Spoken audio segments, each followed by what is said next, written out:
എന്തുകൊണ്ട് ആലോചിച്ചുകൂടാ? അവൾക്ക് സൗന്ദര്യമില്ലേ, വിദ്യാഭ്യാസമില്ലേ? അതുകൊണ്ട് മാത്രമായോ? നമ്മുടെ നിലയ്ക്കും വിലയ്ക്കും ചേർന്ന ബന്ധമാണോ ഇത്? ഒരു ഡോക്ടർക്ക് വിവാഹ കമ്പോളത്തിൽ ഇപ്പോഴുള്ള മാർക്കറ്റ് വില എന്താണെന്ന് നിനക്കറിയോ? എന്നെ പറ്റി അച്ഛൻ എന്താ വിചാരിച്ചത്? അവളുടെ സൗന്ദര്യം കണ്ട് മയങ്ങിപ്പോയെന്നോ? അച്ഛൻ മനസ്സിൽ കാണുമ്പോ മരത്ത് കാണുന്നവനായി ഡോക്ടർ ഗോപൻ.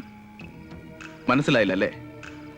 നന്ദിനിയുടെ അച്ഛൻ, അതായത് മരിച്ചുപോയ ഹെഡ് കോൺസ്റ്റബിൾ കുട്ടമ്പിള്ള, പണ്ട് സർവീസിലുണ്ടായിരുന്നപ്പോ ടൗണിലുള്ള തന്റെ വീടും പറമ്പും പോലീസ് സ്റ്റേഷൻ നടത്താൻ വാടകയ്ക്ക് കൊടുത്തു.